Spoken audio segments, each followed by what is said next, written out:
한쪽 눈이 먼 설교자 한 명이 무려 6억 명에 달하는 기독교 운동을 시작했다. 이게 도대체 어떻게 가능한 이야기일까요? 오늘 바로 그 놀라운 이야기를 한번 따라가 보려고 합니다. 자, 이 숫자 좀 보세요. 6억 4,400만. 이게 바로 오늘날 그 운동을 따르는 사람들의 숫자입니다. 이게 어느 정도냐면요. 전 세계 기독교인 4명 중 1명이란 뜻이에요. 어마어마하죠? 지금 이 지구상에 기독교인이 4명 있으면 그중 1명은 이 운동의 영향을 받았다는 겁니다. 아니 근데요, 이 거대한 흐름이 세상에서 인종차별이 가장 극심했던 나라에서, 그것도 허름한 마국간에서 시작됐다는 게 믿어지세요? 바로 이 미스터리에서부터 오늘 이야기를 시작해 보겠습니다. 1906년 미국. 정말 두 얼굴을 가진 곳이었어요. 한쪽에서는 불리하되 평등하다는 말도 안 되는 짐크로 법 아래 흑인에 대한 차별이 당연시되고 심지어 신학적으로도 정당화됐죠. 끔찍한 린치가 아무렇지도 않게 일어나던 시절입니다. 그런데요, 바로 그 똑같은 시간에 LA 에조사라는 곳에서는 정말 믿을 수 없는 일이 벌어지고 있었어요. 흑인, 백인, 히스패닉, 아시아인이 노예의 아들이었던 한 사람을 중심으로 함께 예배를 드리고 있었던 겁니다. 이건 그냥 그 시대에 대한 정면 도전이었어요. 이 모든 일의 중심에 있던 사람 바로 윌리엄 제이 시모어입니다. 시작부터가 정말 험난했죠.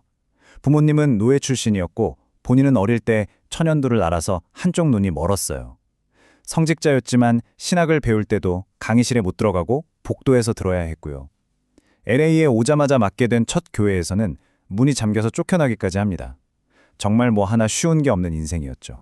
그럼 시모어가 전한 메시지의 핵심은 무엇일까요? 바로 최초의 증거라는 개념이었습니다. 이건 스승인 찰스 페어만한테 배운 건데요. 아주 간단히 말해서 이거예요. 당신이 성령으로 세례를 받았다면 그 증거로 반드시 무조건 방언을 말하게 된다는 거죠. 이전과는 완전히 다른 아주 급진적인 주장이었어요. 바로 이 아이디어 하나가 모든 걸 바꿔놓습니다. 그런데 진짜 기가 막힌 건 뭔지 아세요? 시모어는 이 세상을 뒤흔들 신학을 강의실 문이 열린 틈으로 말 그대로 벽 너머에서 들어야 했다는 사실입니다. 흑인이라는 이유만으로 백인 학생들과 함께 앉을 수가 없었던 거예요. 이 장면 정말 상징적이지 않나요? 훗날 모든 인종의 벽을 허무는 운동을 이끌게 될 사람이 정작 그 시작은 벽 때문에 가로막혀 있었으니까요. LA에 도착한 시모어, 바로 실현이 닥칩니다. 1906년 2월, 한 교회에 초빙을 받아서 갔어요. 첫 설교에서 그 방언이 필수 증거라는 주장을 펼쳤죠. 반응은요? 아주 즉각적이었습니다.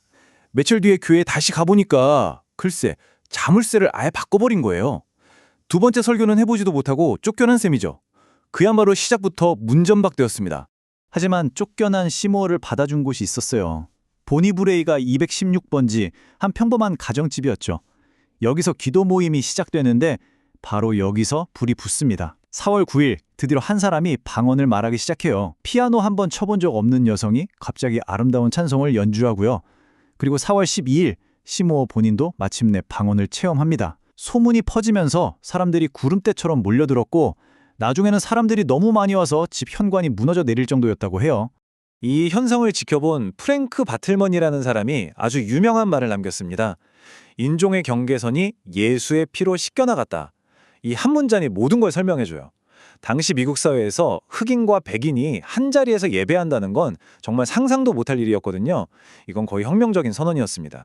결국 보니 브레이가의 가정집은 사람들을 감당할 수 없게 됐고 그래서 옮긴 곳이 바로 에즈사 312번지입니다. 원래는 마국간으로 쓰던 낡고 허름한 건물이었어요.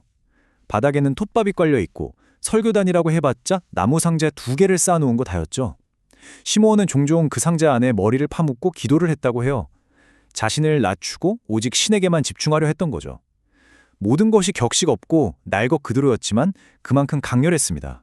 그리고 운명의 1906년 4월 18일, 이날 2개의 전혀 다른 사건이 발생합니다. 아침에 배달된 LA타임즈 신문은 에즈사 부흥을 이상한 헛소리라며 대놓고 비웃었어요.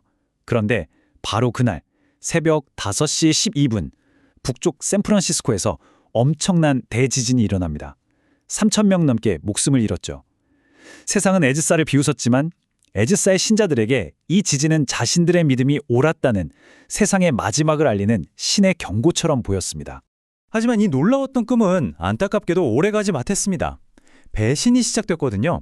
1906년 10월 운동의 창시자격인 인물이 이 부흥을 비난하고 나섰고 1908년에는 전 세계 지지자 명단을 도둑 맞았어요. 1911년에는 교회가 둘로 쪼개졌고 결국 1914년 무렵에는 새로 생긴 교단들이 다시 인종별로 갈라서는 처음의 꿈과는 정반대의 길을 걷게 됩니다. 첫 번째 배신은 가장 앞인 곳에서 왔어요. 바로 시모어의 스승 찰스 파뱀이었죠. 그가 에즈사에 와보고는 흑인과 백인이 뒤섞여 예배하는 걸 보고는 기겁을 한 겁니다. 이걸 저급한 흑인들 장난이라면서 맹비난을 퍼부었어요. 결국 에즈사 사람들은 자신들의 스승을 내쫓을 수밖에 없었습니다.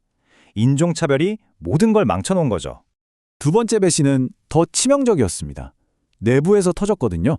시모어가 결혼을 하자 함께 신문을 만들던 동료 클라라 럼이 이에 반발해서 떠나버렸어요. 근데 그냥 떠나는 게 아니라 무려 5만 명의 이름이 적힌 전 세계 구독자 명단을 통째로 들고 가버렸습니다. 이건 애주사 운동의 전 세계적인 네트워크를 하루아침에 마비시킨 정말 엄청난 타격이었어요. 세 번째는 배신이라기보다는 뭐랄까 가슴 아픈 아이러니에 가깝습니다. 윌리엄 더럼이라는 유명한 설교자가 있었는데 시모어와 신학적으로 갈등을 빚게 돼요. 결국 어떻게 됐을까요? 시모어가 그를 애주사 교회에서 쫓아냅니다. 문을 잠가버렸어요. 네, 맞아요. 정확히 5년 전에 자신이 당했던 것과 똑같은 일을 이번엔 시모어가 다른 사람에게 하고 만 겁니다. 역사는 이렇게 반복되는 걸까요? 자, 그런데 여기서 정말 기묘한 일이 벌어집니다. 이 이야기의 가장 큰 역설이죠. 정작 에즈사 거리의 부흥은 이렇게 시들해져 가는데 거기서부터 퍼져나간 불씨는 전 세계로 번져나가기 시작했다는 겁니다. 중심부는 무너졌지만 그 파편들이 세상을 뒤덮은 셈이죠. 이 성장이 얼마나 폭발적이었는지 한번 보세요. 1906년 시작할 때는 한 1,500명 정도였어요. 그런데 1970년이 되자 7,300만 명으로 늘어납니다. 그리고 지금은요, 6억 4,400만 명. 이건 뭐 그냥 성장이 아니라 말 그대로 폭발이라고밖에 할 수 없겠네요. 그래서 오늘날 기독교 전체에서 이 운동이 차지하는 위치가 어느 정도냐? 전체 기독교인의 4분의 1, 25%입니다. 가톨릭 다음으로 가장 큰 그룹이라고 볼 수 있죠. 에즈사의 그 허름한 마국간에서 시작된 움직임이 100년 만에 전 세계 기독교의 지도를 다시 그린 겁니다. 이 운동이 퍼져나간 걸 보면 크게 세 번의 파도가 있었어요. 첫 번째 파도는 에즈사에서 직접 시작된 오순절 교단들이고요. 두 번째 파도는 1960년대에 카톨릭이나 성공회 같은 아주 전통적인 교단 안으로 이 성령의 은사 개념이 스며들어간 겁니다. 그리고 세 번째 파도는 80년대부터 보수적인 복음주의 교회들까지 이 흐름에 동참하게 된 거죠. 계속해서 경계를 넘어서 확장된 거예요. 이 모든 배신과 분열을 겪으면서 말년의 시모어는 아주 중요한 깨달음을 얻게 됩니다. 그는 봤어요. 입으로는 유창하게 방언을 하면서도 마음속으로는 여전히 다른 인종을 미워하는 사람들을요. 그래서 그는 결론을 내립니다. 성령을 받았다는 진짜 증거는 신비한 능력이 아니라 피부색을 뛰어넘는 사랑이라고요. 처음 에즈사에서 꿈꿨던 바로 그 모습 말이죠. 그래서 오늘 이 이야기는 시모어가 우리에게 던지는 아주 묵직한 질문으로 끝을 맺으려고 합니다. 당신은 방언을 말하면서 동시에 당신의 형제를 미워할 수 있습니까? 100년도 더 전에 던져진 이 질문이 어쩌면 오늘 우리에게 가장 필요한 질문일지도 모르겠습니다.